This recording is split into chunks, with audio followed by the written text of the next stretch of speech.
మందేమో ఎన్డీఏని అంటే బీజేపీ ఒక్కదానికి వచ్చినన్ని సీట్లు ఇండియా కూటమి మొత్తం అన్ని పార్టీలు కలిసి కూడా బీజేపీ ఒక్కదానికి వచ్చినన్ని సీట్లు గెలుచుకోలేకపోయిందని ఒకరు చెప్తారు. అంటే ఎవరు ఏ పార్టీ సపోర్టర్సు వాళ్ళకు సపోర్ట్ చేస్తున్నారు.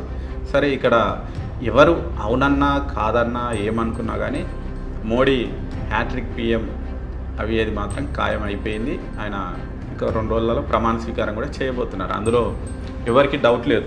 అంటే నిజానికి ఈ టైంలో అంటే ఇలాంటి టైంలో ఈ సంకీర్ణ రాజకీయాల యుగంలో హ్యాట్రిక్ పిఎం అనేది అంటే భారతదేశం లాంటి ఒక పెద్ద దేశం, ఎంతో విభిన్నమైనటువంటి దేశంలో 3వ ప్రధాని వరుసగా కావడం అనేది మామూలు విషయం కాదు.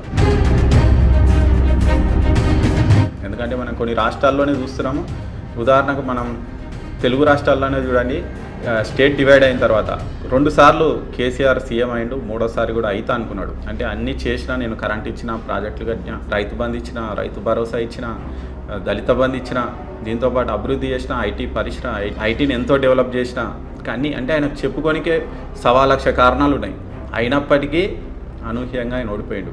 అంటే హ్యాట్రిక్ 3వసారి సీఎం కావడమే ఇంత కష్టం అన్నప్పుడు 3వసారి పీఎం కావడం ఎంత కష్టమో ఒకసారి ఆలోచించండి. నిజానికి ఇది ఖచ్చితంగా బీజేపీ మోడీ ఘనత అని చెప్పొచ్చు. నేను ఇట్లా చెప్తున్నాను, మళ్ళీ అలా సపోర్ట్ అనుకోగానే నేను వాస్తవికత వివరించే ప్రయత్నం చేస్తున్నా.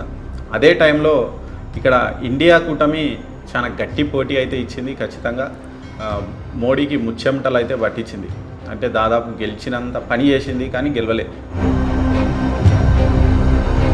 సరే, దానికి టెక్నికల్ రీజన్స్ వేరే ఉండొచ్చు, ఇక నెంబర్ల గేమ్ ఉంటుంది. కాబట్టి ఇప్పటికైనా కానీ ఈ మిగిలిన పార్టీలు అన్నీ కలిసి ప్రభుత్వం ఏర్పాటు చేయొచ్చు, కానీ అది సాధ్యమయ్యే పని కాదు. ఎందుకంటే ఇక కలగూర గంప అంటారు కదా, ఇక అవన్నీ విచిత్రమైన డిమాండ్లు, దేశం భ్రష్టు పడుతుంది ఒకవేళ అట్లా చేస్తే. ఎందుకంటే ఏ పార్టీ వాళ్ళు వాళ్ళకి కావాల్సినవి చేసుకుంటుంటారు, పప్పు బెల్లాలు అయిపోతాయి.